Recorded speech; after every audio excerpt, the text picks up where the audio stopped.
Jarring transition. Sneak attack, baby. That's what we do. Transition. All right, starting. Oh, look, we have a screen. I mean, I was concerned it was going to be like tights and like a hat situation, like No. painted silver running through the streets. Oh no! Yeah. Like Green Man, but just silver. Yeah, exactly. Listen. I don't know if you've been to Austin, Texas, but we've got a guy who just rides around on his bicycle in a small pink thong. So this would be fine. We do. That's exciting. Then. Okay. Yeah, man, I've seen him on many thong, occasions. man. I've seen him on It's many easy to ride a occasions. bike in a banana hammock, and he does it with a plum. It's not. And He mean, does. I seen He him is going a- down 22, like that hill that goes super fast. I'm like, Jesus, dude. This man literally rides all the way around town. Like he is getting mileage on those bikes. What is Like happening? is this an everyday situation? No, yeah. Pretty much. When I first moved here, I'd heard about it, and I was like, I'll never see him. And then me and my wife was going, like, is that dude in a pink banana hammock? And sure enough, he definitely was. Rain or shine, I feel like man. he understands more than anyone what it's like to be a short sword. The way that he That lives is his life. He doesn't have to paint himself silver for that. He's already there. Played. Well played. Oh, Now we're going there. 'Cause we're trying to figure it out. This is the B-roll stuff that gets cut out, but it should. It should not. That's incredible. Ooh, transition. Sneak attack. Hey, everybody. Welcome to another episode of Guest Quest from the Gimme Dilute podcast, the Dungeons and Dragons 5th edition actual play podcast that just switched streaming services and is really trying really hard to get this crap worked out. So you take it and you like it. So joining us tonight for another Guest Quest is Mayday Roleplay, who are very gracious to come on and talk about their show. Before we jump into Mayday Roleplay, Cass, say hello. It's me, Harlan. I play Todd the Tiefling on the Gimme the Luke podcast. I've been going for a little bit, but I'm back. So, peace. No one Oh, missed you. peace would be that I'm leaving. So, hello. That's the word. Those are the correct words. Hello. I was definitely missed. I don't even have to work on that. What was? Of course not. That was Of course a lot not. of effort, dude. For It was definitely not worked on. That's why I said peace by mistake. So- I don't even know. Yeah, I'm Jamie, and I play Eldrin on Gimme the Loot, and I'm not going to say another bunch of stuff that doesn't make sense. So yeah. I was trying to say hello. I didn't say hello. Mm. This is Jazz, and I am just I'm here. I'm enjoying the fact that Harlan is back to talk more crap to everybody and anything that breeds around his general virtual location. Yes, correct. Right on, gang. So real quick, Mayday Roleplay was founded in the early days of the COVID quarantine. They may be kept physically distanced, but strong bonds were formed in those early spring months. And once the dust settled, they decided to combine their superpowers and move forward on a new adventure together.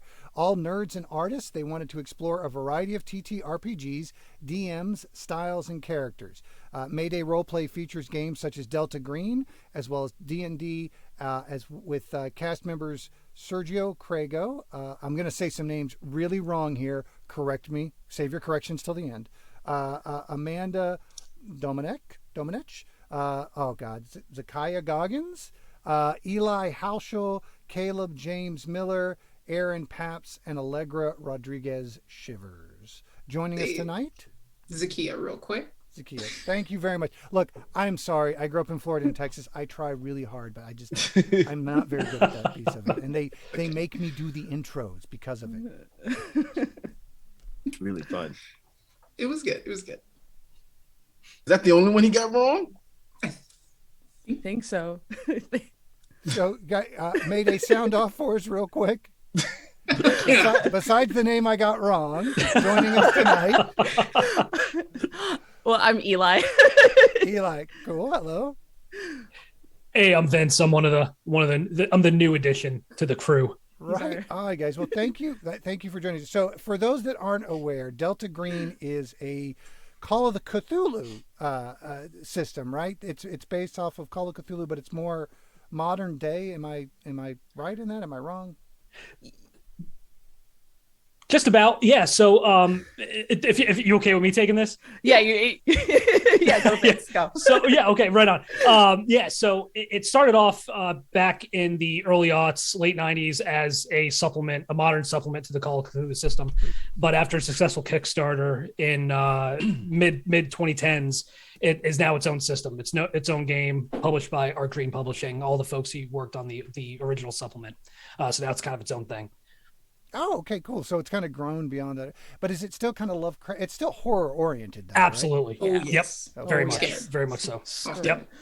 right. Cool. And you guys are actually in your second season with that particular system, right? Yeah, we're on the back half of our second arc, so we're in the last like 3 episodes. I think we're about to release, so it's about to get really, really hairy. Yeah, It doesn't sound like everybody makes that out alive from that kind. And I know one of the original, or at least one of the from what I know of Call of Cthulhu, because it's on my list of systems to kind of get to get a basic feeling for, and like we'll never get to. It originally, character sanity was a big component of the game, that your characters literally got weaker or more prone to the effects of the supernatural horror. Is that still an element in Delta Green, and it's just the setting that's different, or can you talk a little bit about the system itself? Yeah. I'll speak as a character that's been really affected by that mechanic. Oh yeah. As of late. Yeah. I think, it's still a major part of it. I think the way that Sergio plays the game, it's a good way to tell when things are about to get hairy, but it doesn't necessarily determine how hairy it gets. It's a good vibe check throughout the game. Yeah. Cool. So, go ahead, Jess. Oh, I was gonna say, so like, as you're like going through your good vibe check, like what are the range of the vibes? I mean, am I going to be coming in and being stressed out the entire time, or do we get funny? Do I get to cry? Where are we going with all these vibes? Well, yeah, you're gonna be stressed out. You're gonna be stressed out a lot. Okay. We also laugh and cry. Yeah, laugh and cry. Yeah. But it only sets it up to make the sadness and the horror even more terrible at the end. Gotcha. We end up rooting for a lot of our characters, like a lot of the people who are in our like Discord and Patreon and stuff like that. They're constantly just like very concerned for the well-being of all of us.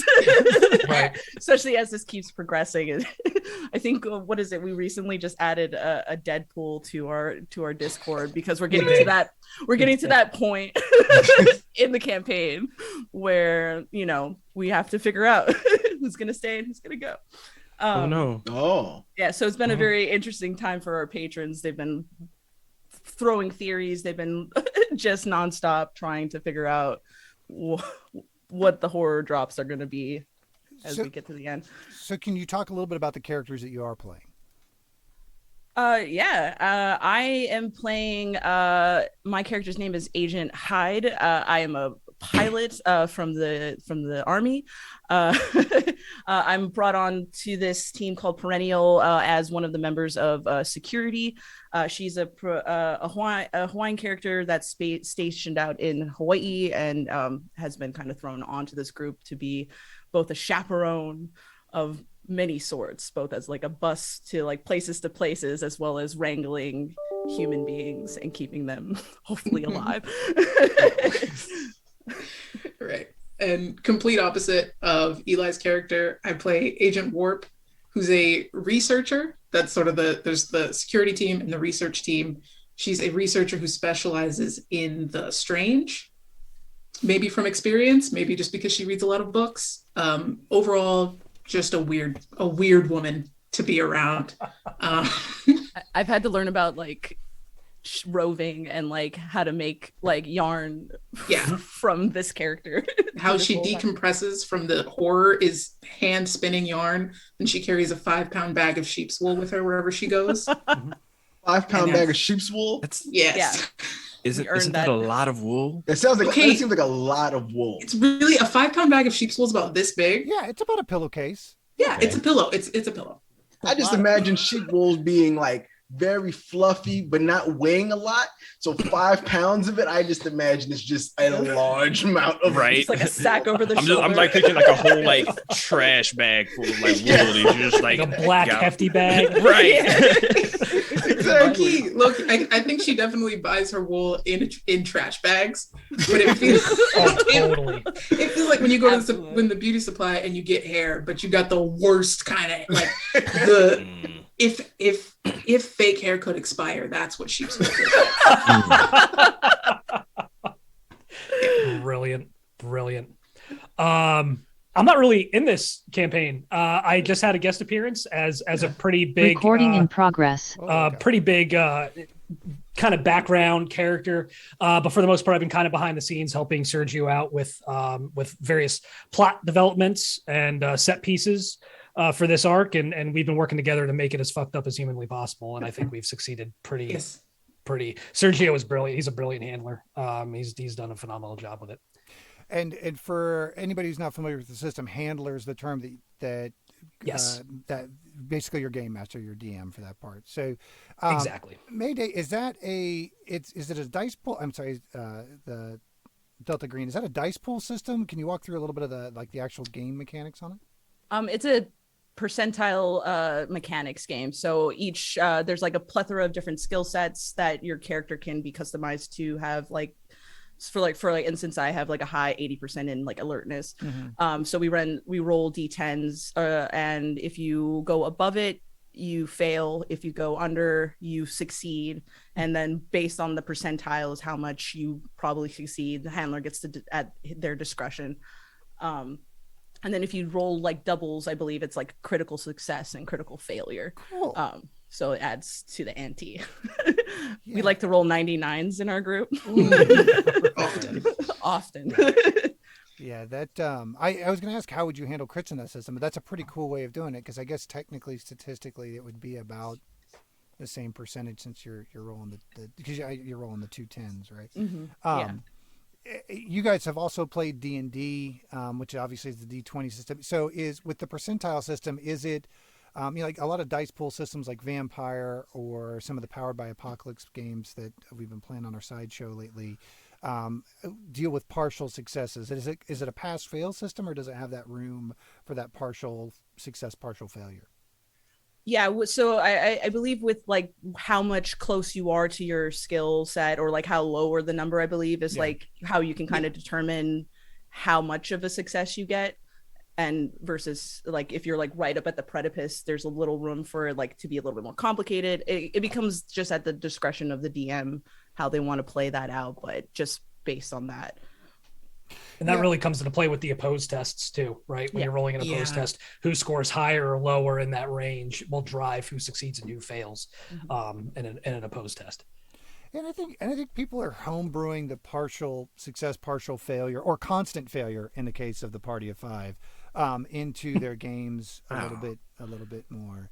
We're coming off an episode where you guys rolled like 8, 9 nat ones in a boss It was a lot. against It was a lot. the epic end of our big first bad rock. guy. The big bad. They saved all their nat ones for the last episode of the arc. How you do Google. It was like, how many nat ones did you roll in a row, Harlan? 3 at least, right? Oh, let him answer, Jamie. Man. You let him answer. Stats. Like, Listen, How many I wouldn't have times got did the you answer fail? right. I don't know. Listen. He doesn't listen to the show, so he wouldn't know. That's right. Like, You're supposed to tell people that, JP. You tell know- people that on the stream. It's that bus he I just think threw the in. real problem is that you're supposed to tell people that you do. yeah. no, for us, we're like Chaos Central. We love some angst. It's a major food group for us.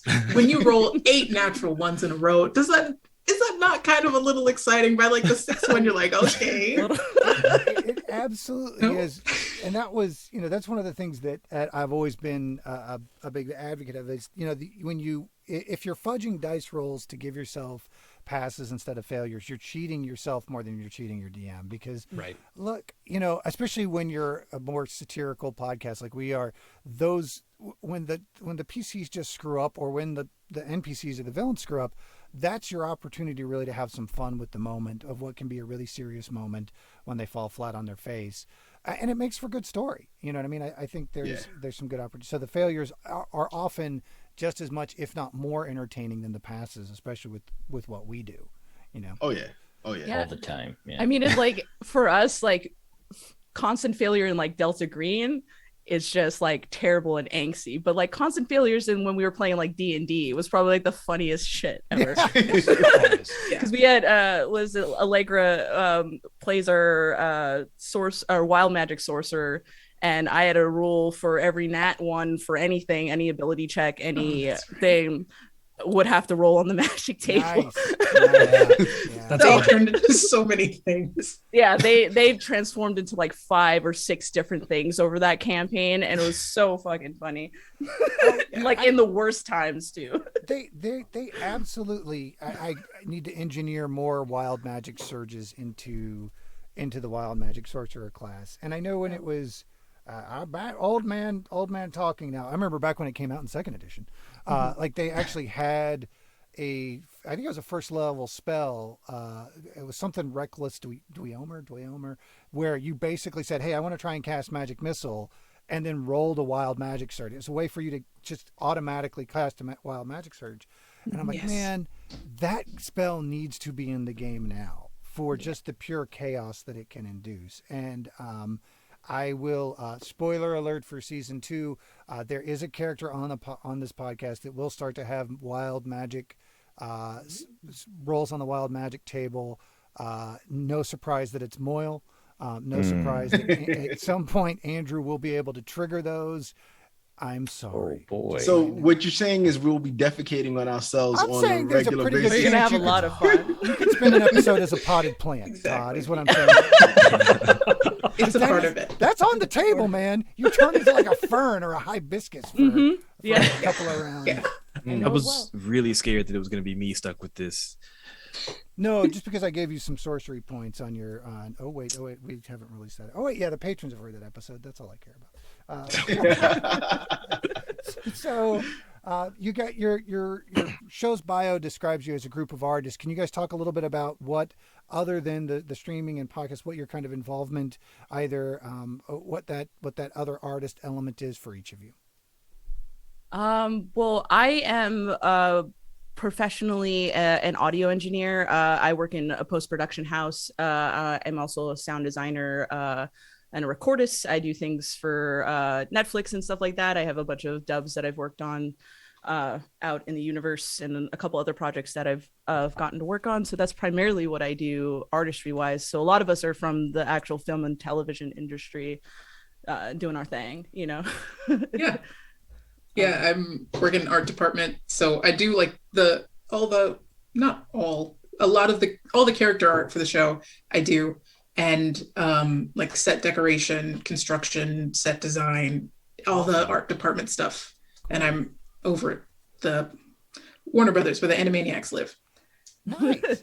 Yeah, right on. Set design and set construction is such a cool part of the movie industry. I worked with a guy that used to be into it, and it is, one, it's a lot of work, and 2, it's crazy how much stuff gets built up and knocked down so quickly, especially pre-green screen. He's like, yeah, we built the Alamo, and it's still out in a field somewhere.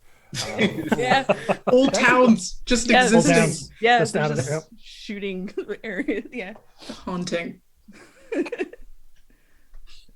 Yeah, I'm probably the least artistically inclined of the group. So I've dabbled in podcast production, writing. It's really about it. Definitely not a professional in any sense of the word. That'd be a stretch. So here I am.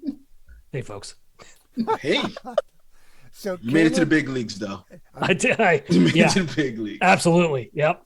I'm dipping into the bio for some easy questions now. Caleb, you started at the age of 12, 3rd edition D&D with your dad as a ranger, and then sorry, this is Vince. This is Vince. Yeah, I was like, who? I was like, I don't think Caleb is there. I was really scared. I was like, Caleb? We do look alike. We do look alike.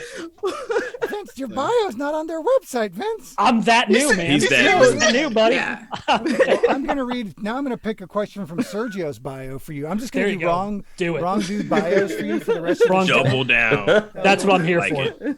That's what I'm here for. We were just testing you to see if you knew who you were. There we go. Man, you caught me on a good day. I am sorry, man. That's my bad. Let me just tell you. No, you're good, Brian. Shit happens. My point. Okay, so I'm gonna get Zakiya. Zakiya. I'm sorry. I will get it right one time before the end of the show, I promise. Zakiya, you gifted yourself a player's handbook for your 20th birthday, not trying to like algebra your way into here into the age. But what edition was that? What edition did you start playing? Oh, 5th edition. Oh, okay. Straight cool. up. Cool. Yeah. Cool. This was how old am I? I'm 24. So yeah. It's 4 years ago. I wasn't trying to back into the age there, but I was curious what edition you guys started at. So, are most of y'all 5e kids? 5e. Yeah. Child of 5e. Third, baby. Satanic Panic Survivor 5e. Yeah. No, I came up in the Satanic Panic age as well, but I actually legitimately one of the first things I can remember reading as a kid is like Dragon Mirth out of the back of Dragon magazine. So I am old and I've been playing D&D for as long as I've been literate. So for a very, very, very long time. I skipped 4th edition like everybody though. Like apparently. Yeah. And you gifted yourself 5e for your birthday, like happy birthday me. Oh, for me? Yeah, 100%. 100%. Put that in the Amazon Prime for me because it's special. Nice. And shipped it to myself and was surprised when I opened it. Like I larped through the whole thing. I was like, yeah. Got a gift wrap. How'd they know? How'd they know this is what I wanted? They know me. They were paying attention and they were listening. And you know how frequently you order stuff off Amazon and then don't remember you ordered it. It's very easy to gift yourself stuff with Amazon. There are more than a few late night couple of drinks into the evening. Like, oh, that looks cool. 48 hours later, I'm like, I got a glowing keyboard now. All right, that's cool. Yes. It's a quiet keyboard that doesn't click when we're recording the podcast. So, real quick. That sounds like for someone who's not here. Yeah, well, Yeah. or people that are. What? That's weird. To pivot, Zakiya. So it also says here that you LARP around the SoCal area. I do. What type of what's your LARPing experience? Yeah, so I started LARPing after undergrad. So summer of 2019, I started LARPing at a fantasy game called Twin Mask. If you've watched oh my God, it's a show on Disney Plus and I can't remember it. Never mind. Hawkeye. We've been on the show before, but it's huge fantasy LARP. The premise is your character died and was resurrected. Oh, cool. And every character in the LARP is that premise. But there's a couple of other like local LARPs. At this point, I'm involved in like 3 or 4. It's very irresponsible. I do not recommend it. So it's really fun. It's really fun. Like go in the woods and camp for the weekend. Let's say hypothetically you missed a stream, and while you were gone, the rest of the cast committed you to dressing up as your character because you had so objectively made fun of cosplay or LARPing on a previous episode. What would be some tips for somebody who had now had to dress up as a tiefling? Any horn tips, perhaps? Okay, so we talk about Prozaid in terms of adhesive. It's a medical grade adhesive. It's very good. If you don't I will not be putting on a medical grade adhesive. I will not be putting on a medical grade adhesive. No, Jazz, it's fine. Down, will you write this down? Listen. You need some alcohol. Some. That's the only way to get it off is alcohol. Yeah. It's good because when you sweat, it's not gonna fall off. Now, have I glued my elf ears down with eyelash glue from the dollar store? Yes, and it works. But if you're playing on stream for 5 hours, you might want to secure it. Wait, 5 hours?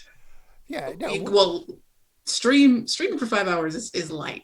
Yeah, but that's because I LARP. Guaranteed. I LARP for 36. The flex of it.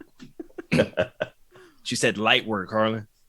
I thought I heard her say she LARPed for 36 hours. I do. That's what she said. Yes, that's. I do. Game on Friday night, game off Sunday morning. What does that mean? That means that you're camping out there too? Yeah. Can't stop, won't stop. Yeah, I can't stop, won't stop. Unless I'm sleeping. Time.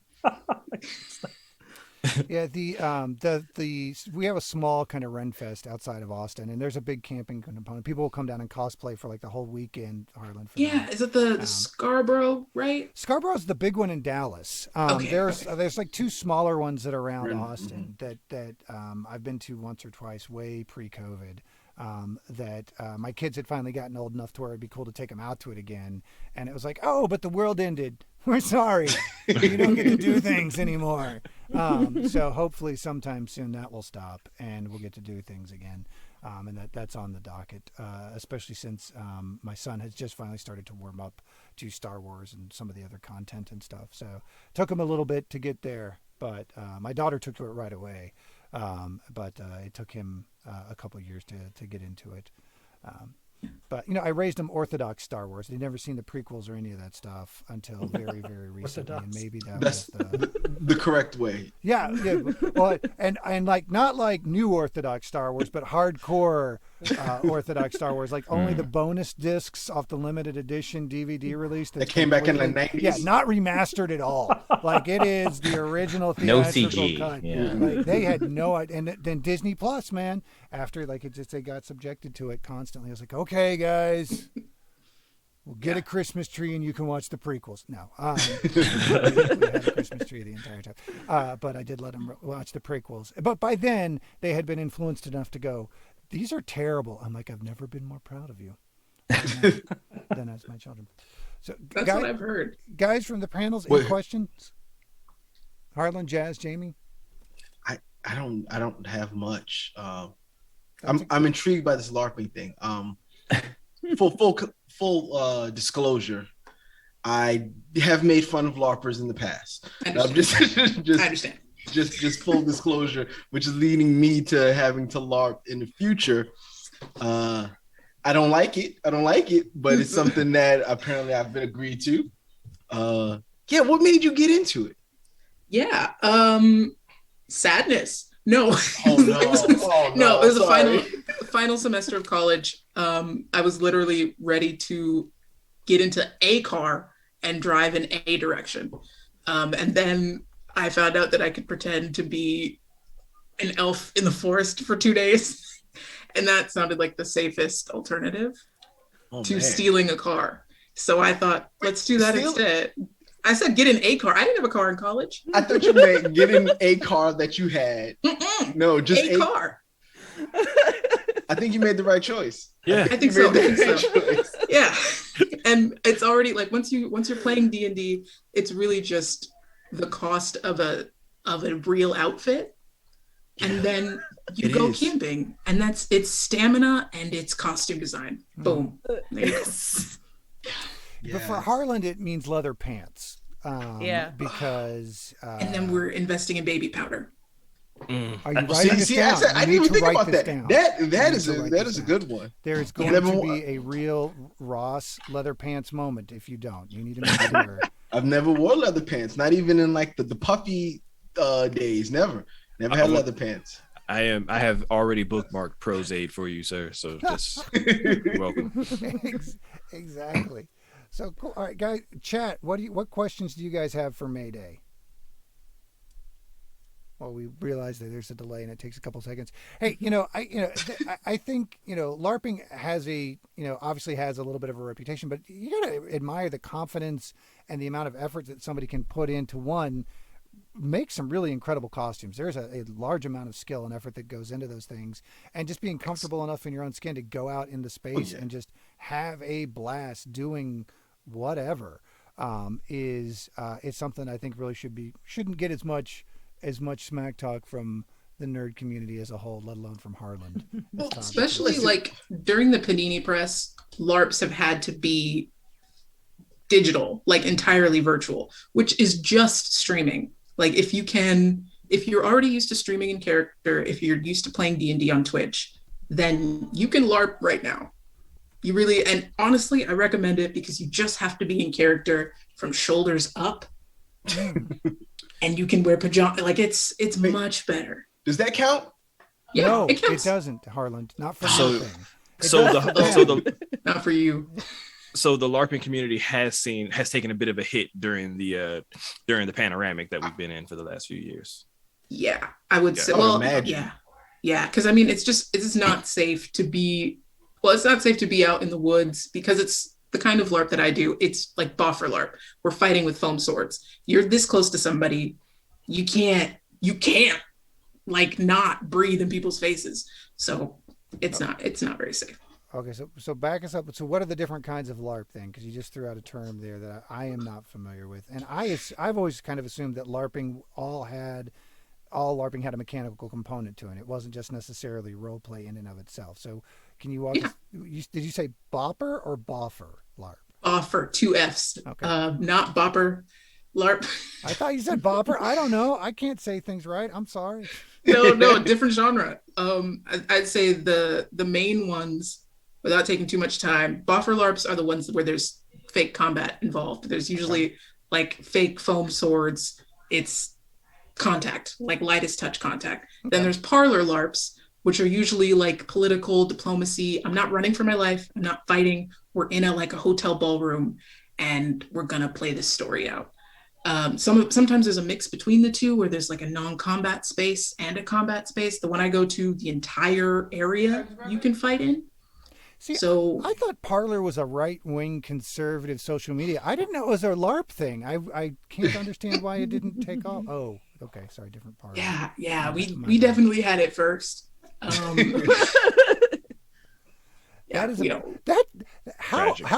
much did that suck as a community? Go, oh God, these assholes now, really? Bummer. Just don't. You hear about it and you're like, it could never be as great as what. And not as enduring. Yeah, I'm pretty sure it caved already.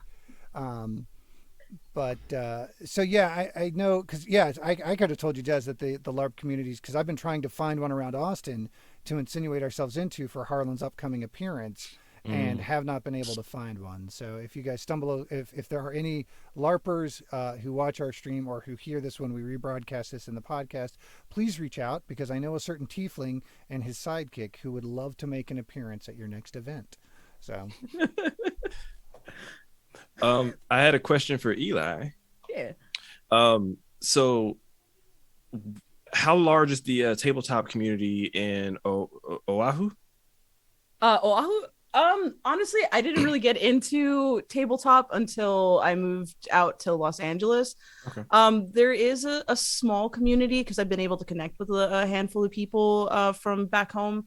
But as far as I know, it's a very small-ish community out there. Yeah. And it'd been really dope to just hear everybody's out role playing and surfing at the same time. Surprisingly, I found that it's more of esports stuff, like wrestling, RPing, that most people in Hawaii seem to be attached to. Wait, wow. Wrestle RPing virtually or just they're doing it online? It's somewhere on Twitter. It's people are smack talking each other. They're there's some kind of mechanic that makes it but they're doing the whole hype thing that you would get out of the WWE. Okay, I don't understand a lot of it because I'm just on a lot of people. Wait a minute. I've never heard of that. That sounds absolutely awesome.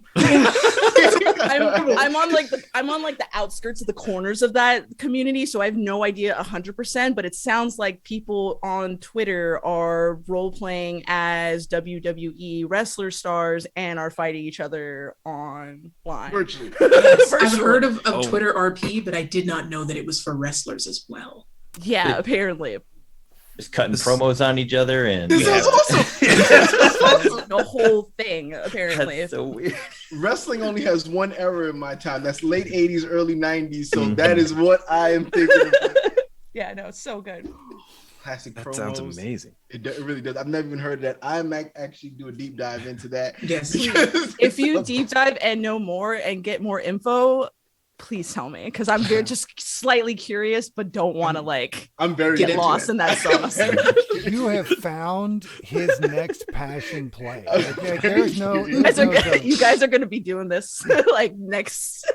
In the next 6 months. Our bonus video content for March through June for our patrons is Harlan doing hype video and rival videos with other strangers across the internet.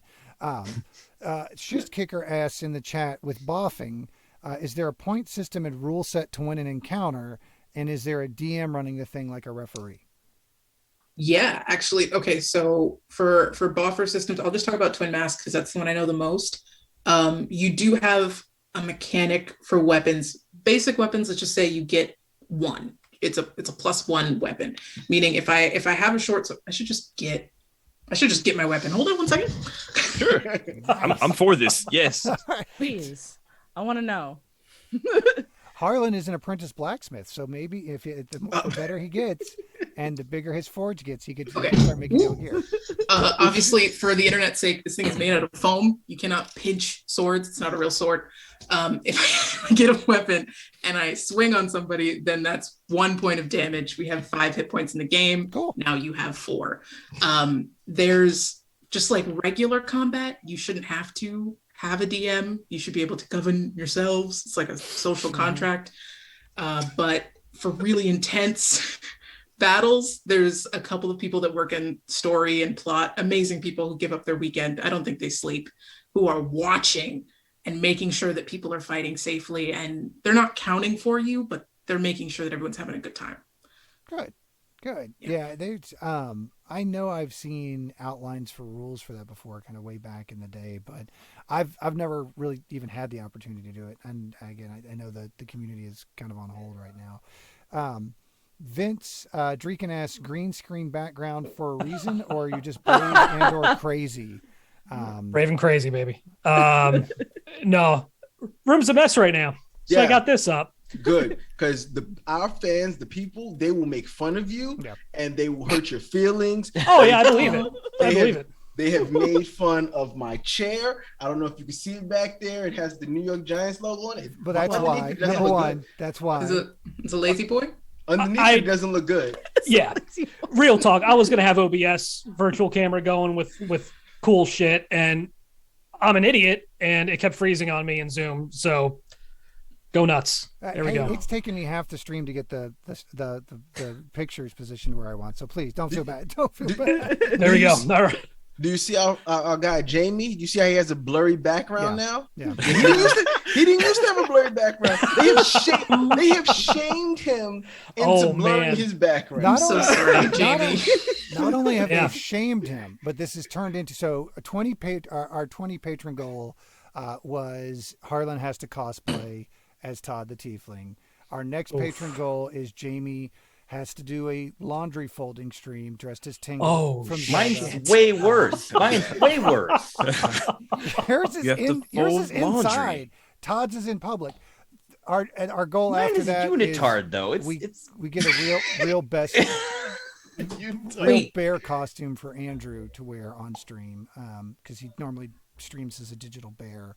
We're still working on Jazz and Anthony. On what I'm trying to make sure that I end up being last on that list. It only gets worse as it escalates, dude. You do not want to be last. I'm aware that it'll be worse for me at the end, but as long as I get to see the collective shame of everybody up through it, I'm okay with that sacrifice. Yeah. Loincloth accepted, my friend. Oh no. So let me get back over. Who would play the second Echo for cosplay? It's I don't know. We don't have a second one. I'm still trying to get the first costume made. Jazz could be second. I've thought about having a second Echo show up as a surprise from like across the field and run up to Harlan to embarrass him even further. And again, the logistics of getting one costume done, I think, is going to be a real challenge. No, Dreeken, he won't tell them about their vibrator gun. You weren't supposed to even mention that part. So I'm scrolling up for so much for forging weapons. Harlan's looking for the Twitter smackdown. Yeah, you were grabbing your weapon, but Harlan is working on his is legitimately got a forge and working on his blacksmithing. So we hope that he'll be making weapons for cosplayers soon. Yeah. So, That's very cool. That's very cool. That's awesome. It's been fun. Yeah, man. I forged once and never again. Why not? Because they didn't tell me that I couldn't wear leggings with synthetic fabric. That should have been the first thing they told you. Yes, it should have. I felt it. I felt that rule later. Yeah, natural fabrics, cotton. They made me wear cotton every time the first time I did it. It was good. Yeah. The chat asks if any of the other cast members, not our cast but Yell's cast, have LARPed at all, or or have any other cosplay background. Let's throw that out there too. Yes. Yes, not here. Not here. No. Right now. but yes, there are other people who Zach have also pulled into the forest. Out them. Yes. And converted them. Sergio, she got Sergio. I could never get Sergio. I don't think we could get Sergio to do it. Oh. He's told me very plainly to my face.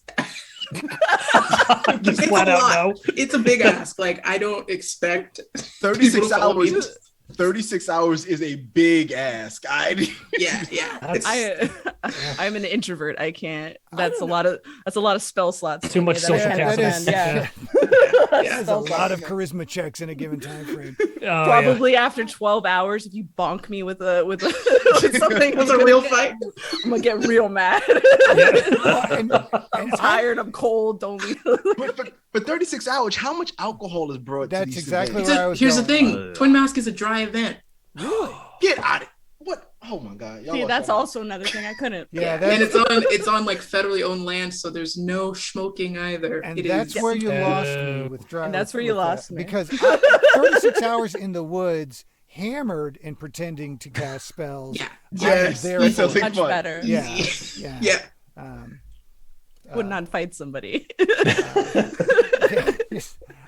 I don't know if I just cast color spray or the mushrooms are kicking in, but either way, I'm real happy about it. That I could get down for. But it gets hot here, man. It gets like to 195 degrees. In Texas. So you guys are in SoCal, right? The LA area, or so I imagine it's a little bit friendlier for camping. Yeah, well, I don't know because my first game was in 100-degree weather. The last game I played, it was like 20, 30 degrees at night, which is rough for California. Well, we don't believe in that. And there's a 50-50 shot that you guys could be on fire at any given moment too. I guess I forget. I forget the raging wildfires. Hang on, I'm gonna dip back into the chat. Jamie, you got any questions? It's the time of the show when we single out Jamie. Yeah, thanks again.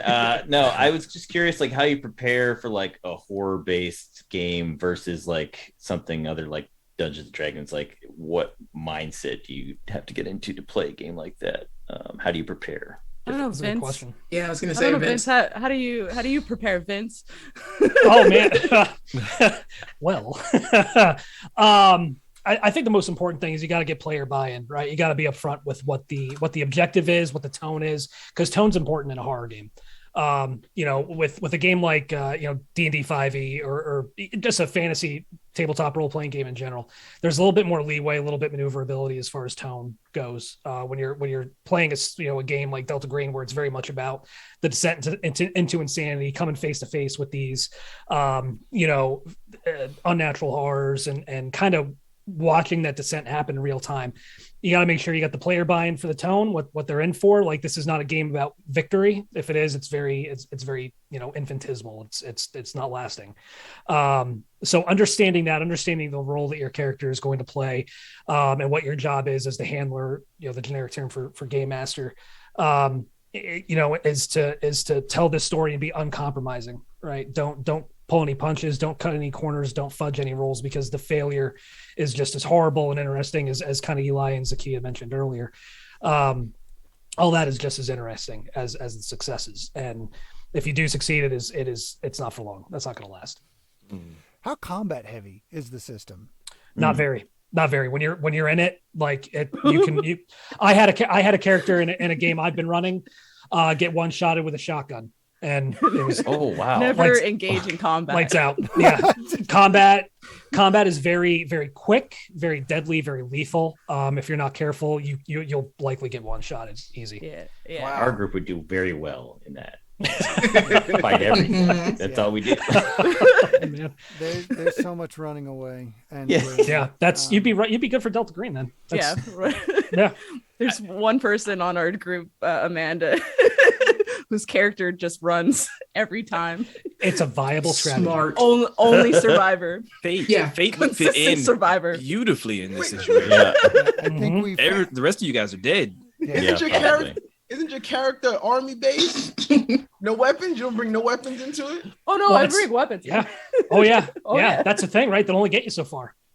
I mean, some weapons in Delta Green and stuff like that have lethality rolls to it. So you, on top of firing your weapon, has to roll again. And if you hit the percentile of that lethality, you instantly kill somebody. So there is like, it's terrible. Yeah, it makes you mad after playing D&D for so long that like you grow up with weapons having real consequences. Like it shouldn't be a leap in your brain to be like, guns kill people. When you play the game, you get reminded of it. It's like, but why though? And it's stressful. Like the amount of times I've wanted to cure wounds.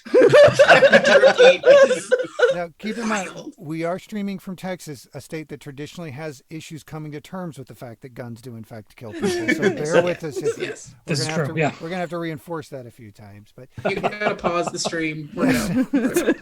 Plus, there's no. Yeah, we're gonna put a disclaimer in now. It's like a whole thing now. I mean, plus there's no like death saves in Delta Green. Yep. So you're dead. You're dead. You're dead. Oh. And healing doesn't happen overnight. It hurts on a level that I can't express to you when you die in this game, because you're just like there and you're just like, oh, like, oh, and that's it. Can't do anything about it. I'll see you guys next campaign. So that brings up an interesting point. So with being a podcast, and you guys do podcast and stream, correct? You guys do. So our Delta Green is our podcast flagship program, and then we're now doing more streaming stuff. So like Vince is actually leading our current stream campaign, which is our Orpheus campaign. So he DMs that, and then we're slowly going to be rolling out several other streaming shows in the future this year. But Delta Green is purely podcast. Yeah, so in the context of the permadeath being so real and easy to happen, how do you guys handle characters coming in and out? If you get blasted off the podcast, are you out for that season, or is it re-roll a new character? Hold on, let me come up with another voice and then come back, or what's the mechanic? Well, sorry. I was gonna say no, go ahead, because season downtime. I was just going to talk about downtime. I mean, so the thing about our Delta Green campaign is something that's kind of like, so we have a main cast as our perennial characters, which Zach and I have explained, but we're also running historical scenarios. So it allows us to go and play module games that have been created by it. And we get to play these extra characters. So we get a little bit of leeway in playing characters that may not make it to the end of the story, to kind of scathe off our primary characters from dying. So, but like even this season, we had instant deaths. Zakiya can kind of explain. Yeah, exactly what Eli said. We know that death must be appeased every season, so we create characters that can die and be sacrifices. So I played a character that had a very immediate, surprising, unplanned death, and even it was still very, very scary because I wanted him to die just a little bit later. Surprise to everyone. And it still felt really wild. Like I think we had another 2 hours of me just like, I get to watch my friends role play, which I have no problem dying early, but it's terrifying still. Like I just know I have one more character left that I have to take seriously, because if she's out, we're out for the season. The chat asks, Dr. Econ, legit question, book recommendations. What are some you guys have some book like not necessarily even role play or genre related. What's the most recent book you've read and one that you would recommend? Oh shit. That's like, do you like food? Recommend me some. Like, yeah. Okay. What kind of food do you like? He's been making dick jokes in the chat all night. Don't shame him for this. A scholar. He's a school teacher. I have one that I've been reading. I don't have the exact title, but there's a book of because I'm going to play a cowboy for a LARP. So I bought a book about Black women in the West in the 19th century. Nice. And it's like little 10-page like biographies. And a lot of the women in the book just happen to be like inspirations for, I don't know if you've seen the movie Harder They Fall. Yes. get your life and see it. But a lot of those characters were informed, those characters in the movie. So it's just this big like cultural feedback loop. Definitely recommend that book. Other than that, I only read fan fiction. So Nice. Shit. I mean, I'm reading Jurassic Park right now. Oh, nice. That's so I also have like I have like 4 books in circulation that I'm slowly trying to eventually fucking read, but because I don't have time to read regularly. My backlog of books that I've got to read for stuff for the podcast, for encounter creation and grinding these guys down. The backlog is terrible, including the Call of Cthulhu starter set that's mixed in there for me to learn that particular. Like I've got a stack of other systems that I'm trying to learn, and it's like someday there I will have free time again. I don't know when, possibly, but Vince, just pick one. Man, just pick a book. Pick a book. Yeah. No, I just finished the first book in the Expanse cool. series, Leviathan. I think Leviathan Yes. Wakes. And before that, I just finished a book called American Spies: Espionage Against the United States from the Cold War to the Present. So, Nice. Yeah, got a little history in there too. I would ask our cast recommendations, but they don't read. So they're If it doesn't have pictures in it, and at this point in time, if it's not read backwards, because I'm really doing mangas right now, that's about it. So Yeah. Harlan's Nice. a big One Piece guy. He's pretty deep into One Piece. I'm actually trying to get Jamie into it right now too. So I started watching it. I'm not reading it though. I'm watching it. But how many episodes and issues does One Piece bring to the table? Like 1,000. it just released issue 1040. Yeah. That was issues. Manga anime, it's at 1000. It's about there, yeah. And when he's done with that, he's going to climb Everest, because really at that point, that is once you've I'm on read my- 1,000. He's finished it once though. I finished it. What? I'm on my. This is I a finished- reread of 1,000. Yes. I'm going back and doing it again. Yeah. Right now, yes. That's dedication right there. That's a lot of time. If we asked your kids what your name was, would they even know who you are? Or are you just hidden somewhere in the house reading manga? Like I'm worried about the like NFT level servers that it takes to store 1,000 editions of a book. 1,000. Yes. Where does it? Do you have a separate home where you keep? No. I read on the internet. I read on the internet. I know. Okay. No, Oh, right. I don't. I wish I had the books. I wish I can. I thought about starting to collect the books myself, but I haven't. Not yet. That's what his house is made out of. He's built a giant city out of One Yeah. Piece Out of books. One That's Piece what he books. doesn't want to. It's in the walls. It's in the halls. It's in the walls. He just got a pool put in. It's all One Piece lined around, like waterproof, lined around. He's really got to get the lung capacity up Between to go the back and mortar. do that reread of the second series, because It's a that's all at material. the deep end. Yeah. Let's see, I'm just trying to scroll back and see if we have any other questions in the feed. You guys were originally scheduled to come on for a fight night. I appreciate you pivoting for a guest question. I apologize we didn't have a little bit more prep done because of that. Normally the idea would be you guys fighting these chuckleheads in a PvP That's match. beautiful. I love it. But since you guys are coming from a non-D&D podcast currently, we'd have some character conversion stuff that we would want to do, because I absolutely want you to come to the table with guns against these fools, and maybe even use y'all's mechanics just to make Fate even a little bit more nervous. I mean, if you just want me to die, just say that. Over in 10 minutes, it wouldn't really last that long. Right. I've spent 40 episodes trying to kill you. When did you not get that idea, my friend? Like what I mean, listen, we talked earlier about everybody failing rolls, right? But nobody brought up the fact that I couldn't climb that rope that time. So that was nice of all of you. But now you brought it up, so Yeah. now I need to know why you didn't climb Yeah. that rope. That's not even the most famous played low roll yourself. on our show, and we don't talk about that one in front of guests. Not the rope climbing one. Oh, the junk roll. Yeah, the junk roll. There's a junk roll. Well, we've opened it up, so we have to let's. Who's going to Oh, it field was- that one? It's not going to be me. I have to talk to people afterwards. I mean, I think Harlan enjoys shaming me the most, so we can talk. He can talk about the rope no, climbing. so yeah, No, I was talking about the junk roll. Oh, okay, all right.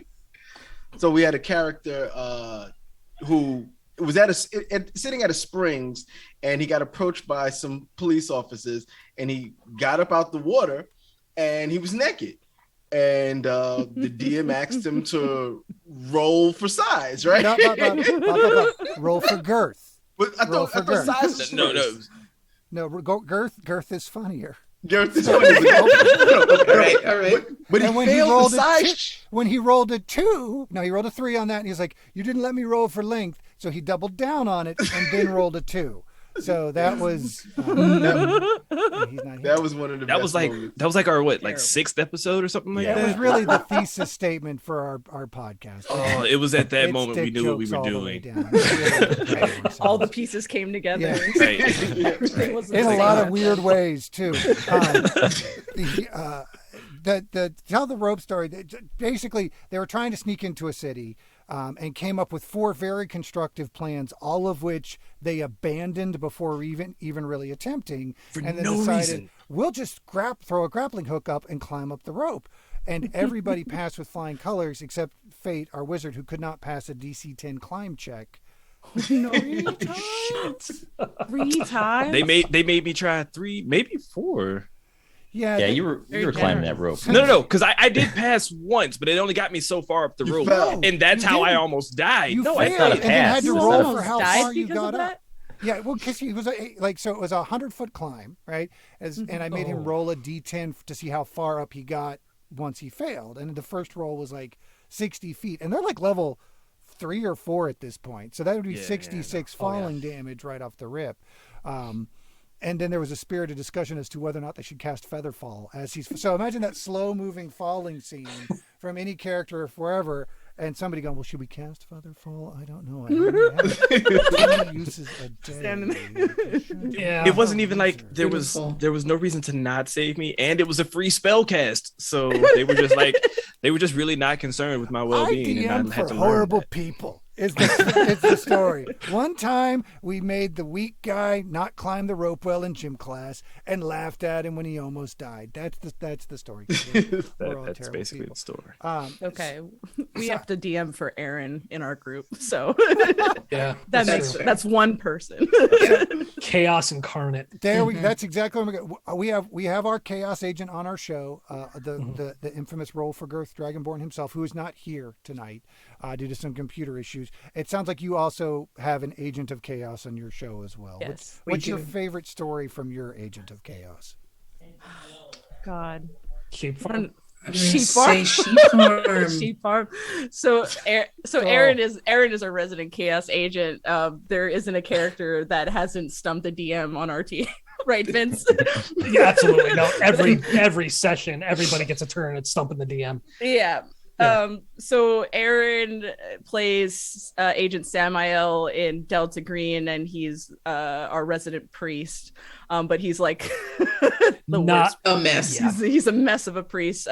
So we had to go get some wool for my character, for Zach's character, and while they were doing that, Samael was enjoying some revelry with the farmer's daughter, and outside in public, just within view of eye shot of us purchasing yarn. Like it wasn't far in the background. Yeah, there wasn't even an attempted stealth check. It was just yeah. So, Zach, why not just have a couple of sheep around at this point? Because I think in a high fatality game, there would be a real good canary in the coal mine situation in addition to providing the wool. Is it? Here's the thing. You're right. In Delta Green, you have bonds. And when something particularly terrible happens to you, you can lessen the damage on yourself by weakening the bonds with your character. So I have a yarn plug that I bury my trauma in, because that is the expendable bond. It is exactly like you said, just having sheep around just in case something happens. Yeah. That's Joel, my yarn guy.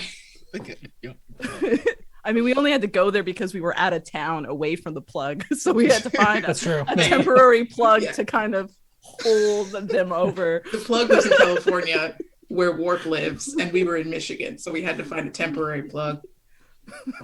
It came after though, like one of the most stressful points in our team. Like we had like a very terrible beginning of that episode. Yes. We all went to sleep. The first thing on the agenda the next day was we need to go to a farm for some decompressing wool. It took a long time to convince the team to do that. They thought Could that not my have character it. was on some shit like we have to go to a farm. And they're like, "What's at the farm?" And I'm like, "No, just sheep." Yeah, occasionally you'll have the PCs just revolt completely against the most harmless ideas. Yeah. And that is, I can only imagine in a game where it's even more high tension like y'all play, that constant, I don't want to, has got to be a big push and pull with the DM constantly. Not for us. Head first Head first all the time. What's the worst that could happen? We say every time before the worst happens. As we grab things without question, like no hesitation. Yeah, I wish these guys were that enthusiastic about it, because I attacked them with the demonic Mr. Rogers one time, and ever since then it's been everybody's going to kill us, and it really hasn't been that bad. But you guys would have a legit reason. You traumatized the heart and soul of the party. That man has a literal ghost following him now. He is haunted by the woman that he accidentally killed when he kicked that door down. Sure. Yeah. And you're wearing his cardigan, and Harlan almost got killed by a rug.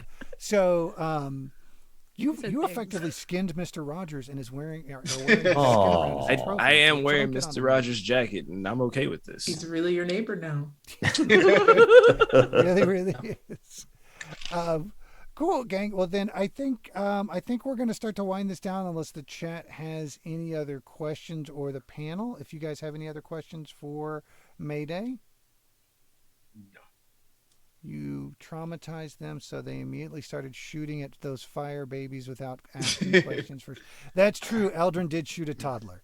But it was an explosive toddler. In his defense, it was the right call. It wasn't explosive. It was the right decision. I really am more of a monster than I pretend to be on this show. This is my human suit. I put it on for streaming. But cool. Crazy billionaire money.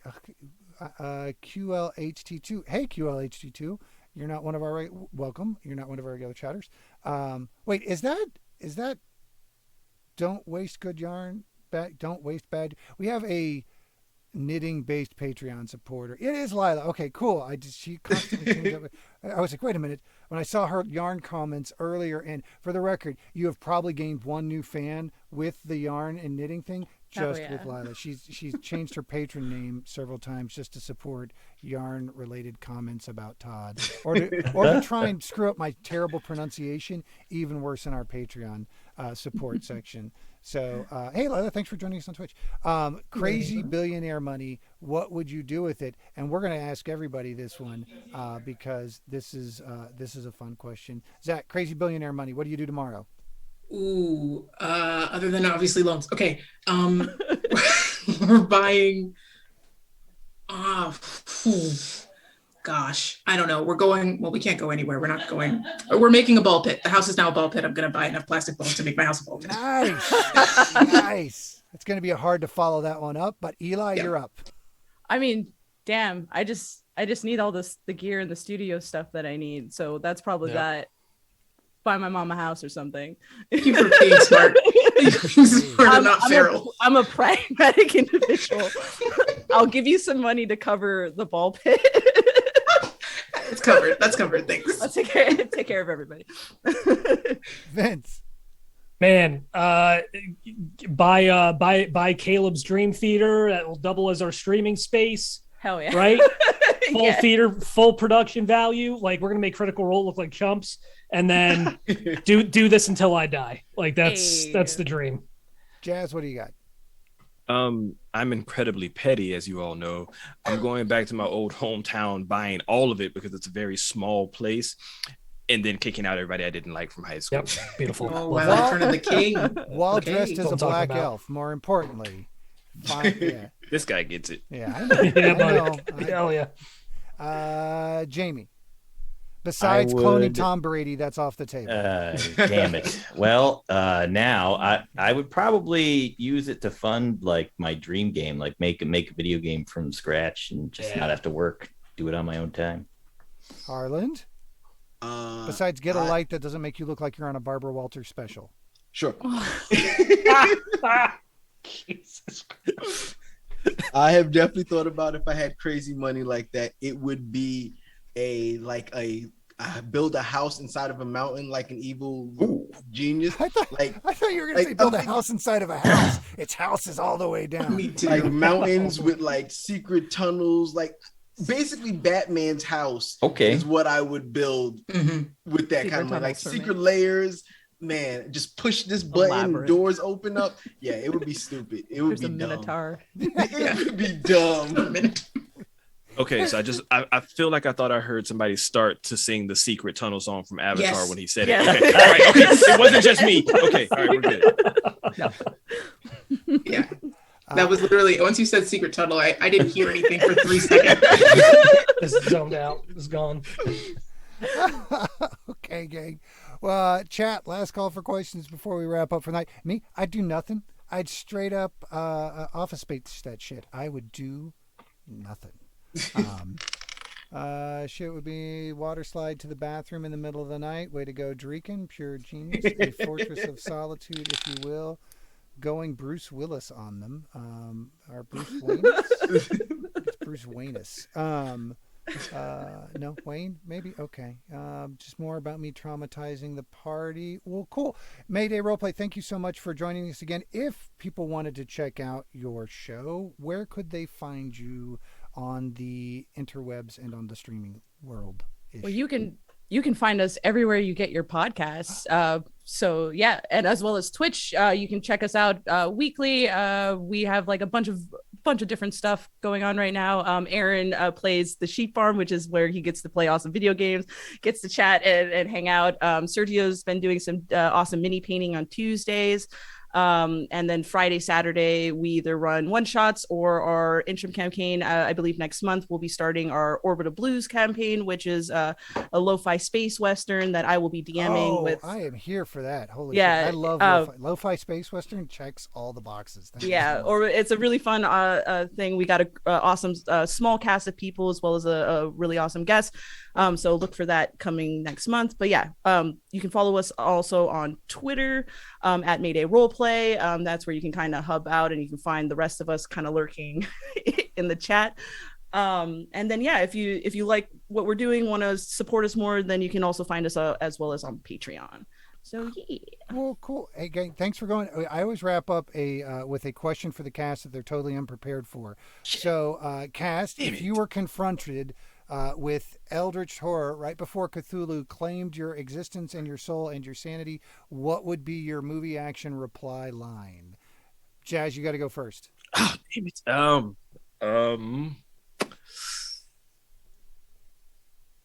Yippee-ki-yay, motherfucker. Okay. Yes, we'll allow that it. was We'll allow also. Yeah, yeah. It's awesome. Who's next? Jamie. I ain't got time to bleed. I was gonna be one of mine. Uh, That was gonna be one of mine, but I changed it. Mine is I came here to kick ass and chew bubblegum, and I'm all out of bubblegum. I'm all out of bubblegum. Yeah, I would close off with, I didn't order the calamari. Okay, that'll do it, folks. Thanks you so much for joining us, Mayday Roleplay. Hang out for just a couple of seconds after we end the stream, which we end just as brutally and abruptly as we start these things.